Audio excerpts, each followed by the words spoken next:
Megido, o Monte Megido em Israel. E aí você vê pelo emblema da autoridade da reserva natural, o Parque Nacional, a autoridade e a bandeira de Israel, né, azul, e a bandeira da ONU, da Unesco, porque Megido é um dos locais do patrimônio mundial agora. Quando chegamos ao local em si, você vê que dificilmente temos o que dissemos antes. Fomos a lugares da idade do bronze, do ferro, né, dos cananeus, lugares israelitas, e precisamos de muita imaginação, né, para completar edifícios, paredes, palácios e portões, porque lá não tem quase mais nada, né? Ela vai mostrar o que ainda tem lá na cidade, mas a área histórica, né, são ruínas, tá? E ela fala, né, tudo em nossa imaginação, mas o conhecimento que ela vai trazer, pessoal, vai ser muito bom, não tenho nenhuma dúvida. Pelo vídeo que eu vi do Monte do Templo, que eu me impressionei como nunca, né? Então vamos lá. Não há nada para se ver, apesar disso, esse mundo é local do patrimônio histórico mundial por duas razões principais. É um assentamento desde a pré-história, desde os tempos neolíticos. Então é um local que pessoas moraram lá há muitos, né, milhares de anos atrás. E tem o maior número de camadas de sítios em Israel, ou seja, eles destruíam, né, era sempre assim, destruía a cidade, construía de novo em cima, destruía, construía em cima, destruía, construía em cima, e assim ia indo, destruindo e construindo em cima. Então tem várias cidades, uma embaixo da outra aí, em Megido, né? Vamos seguir. Já ela vai mostrar outras imagens, tá, pessoal? Não vai ficar só nisso aqui, fiquem tranquilos. Ela vai mostrar muita informação dos lugares. A gente está aqui só no portão de entrada de Megido. E ela fala, né? Esse local é de interesse, né, do cristianismo, né, da religião cristã. Como você pode ver, há um pouco de inclinação para subir. Ela vai mostrando aí outro local já, né, no meio da colina. Você pode ver a forma trapezonal que mencionamos comigo em um formato de cauda. Um monte que é a camada sobre a camada. E olha esses edifícios modernos de pedra. Eles não são mais tão modernos. Tem cerca de 20 anos, cerca de 100 anos. São edifícios da Delegação Arqueológica de Chicago Rockefeller, em que aqui esteve durante o período... deixa eu ver aqui,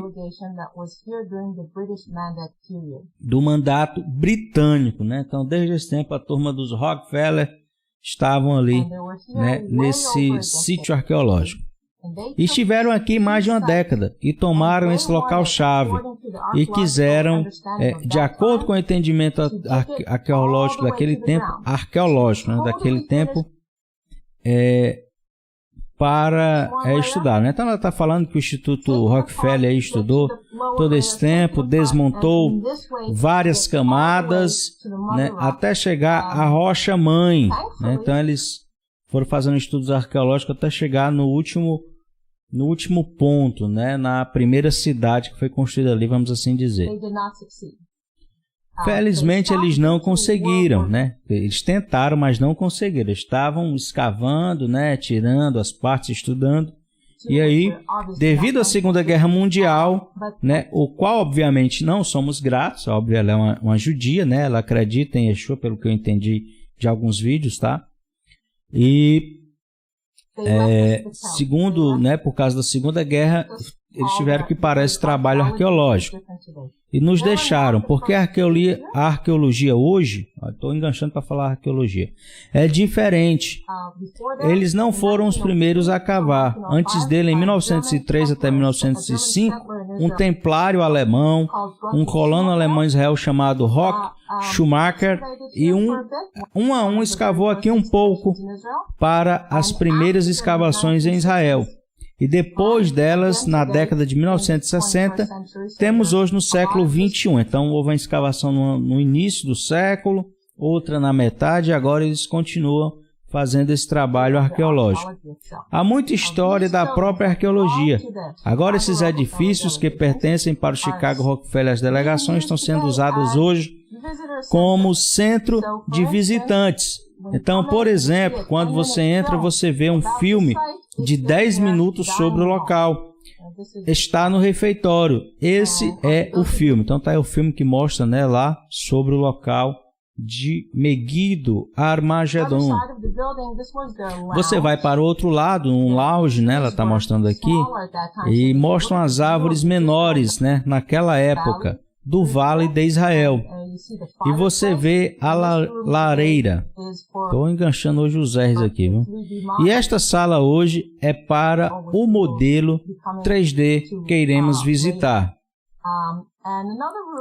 Depois, outra sala é a loja de presentes, mas não estamos apenas sobre o comercialismo.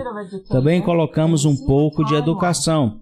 Vemos a linha do tempo, né? E aí tá vendo que desde o ano 6, espera ainda, eu acho que começa daqui de cima, né? O ano 300 e vai até o ano 6000 e pouco, né? Aqui no calendário judaico, né? Então é desde o início da humanidade, de fato, o Vale do Armagedon.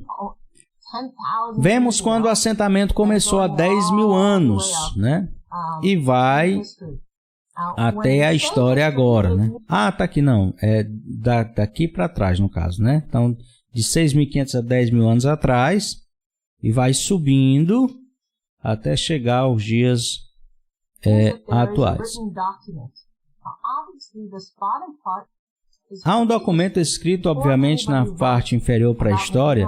Antes que alguém escrevesse sobre Meguido ou qualquer coisa, a história de Meguido começa aqui, né? No ano 2000 antes de Cristo, provavelmente.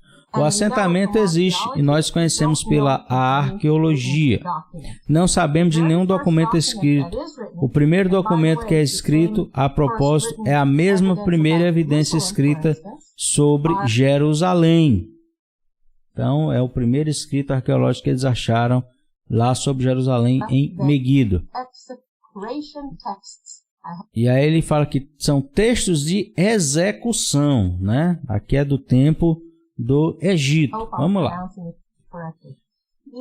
Espero que esteja pronunciando corretamente. Aí ele vai falar que tem algumas pessoas que não estão conseguindo assistir. Eu vi só essa parte aqui. Vamos lá. Deixa eu ver aqui. Deixa eu ver. E aí fala que tem um slide aí, né, sobre as duas estatuetas de homens com braços. Bem, aí continua falando aqui com o pessoal que estava tendo um problema aí.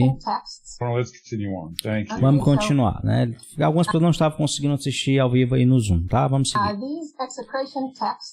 Eu vou seguir, pessoal, sem muitas interrupções assim. Se o pastor Jeremias quiser parar para falar qualquer coisa, o microfone está aberto, viu, pastor Jeremias? Caso não, vamos seguir aqui direto. Eu vou parar aqui com uns 15 minutos. A gente bater um papo, ver os comentários e aí a gente vai para a parte final, né? Os outros 15 até os 30 minutos. Pode continuar com a narrativa que está ótimo. Beleza, vamos lá. Esses textos de execução aparentam ser de 1900 a.C., né? Execução, né? Não precisa mais dar nenhum detalhe, né? Texto de execução, acho que você já entendeu do que está se referindo aqui, né? Vamos seguir. Espera ainda.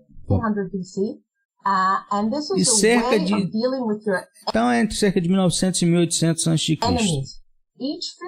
Era uma maneira de lidar com os inimigos, né? Que da época do Egito, né? Cada estatueta está representando um inimigo. E você escreve o nome do inimigo e você escreve uma maldição que gostaria que acontecesse com aquele inimigo. Então, em uma cerimônia, você quebra aquela estatueta, tipo um voodoo, né? As bonecas voodoo. Aparentemente, o rei de Meguido, um Makate, como é pronunciado em antigo egípcio, era um dos inimigos do Egito. Então, em uma dessas estatuetas, Makate ou Meguido é mencionado, e é a primeira vez que esse povoado aparece na história quase 2.000 anos antes de Cristo, 4.000 anos atrás. Então, primeira vez que aparece Meguido aí, né, uma disputa aí do Egito com esse líder lá também, né? Vamos lá, vamos seguir aí.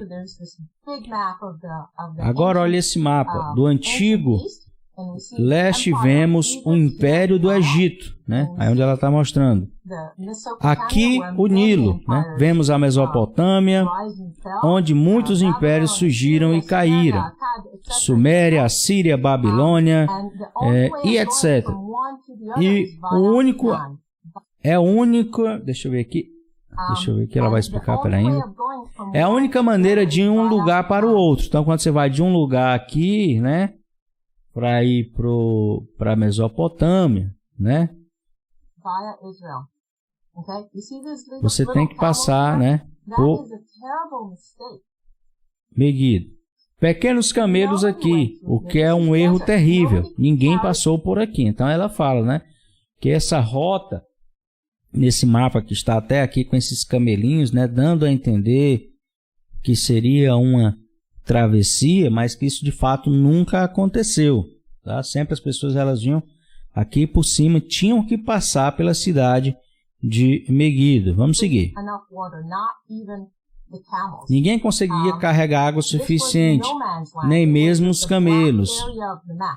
Área preta do mapa, ninguém se atreve. Por isso é o crescente fértil, porque você tinha que contornar as áreas onde há água, né? Obviamente, a travessia era feita por animais, você não podia atravessar o deserto como está aqui, essa grande faixa. Então você tinha que vir por aqui, onde tinha água, né? E por aqui também, para poder fazer essa travessia, né? E fala que a nascente de riachos por aqui, né? Então, para ir de um lugar para o outro, você tinha que passar pelo que agora é Israel, né? Para ir do crescente fértil, porque o Nilo, obviamente, são mais férteis, né? Nessas regiões aí que ela está mostrando.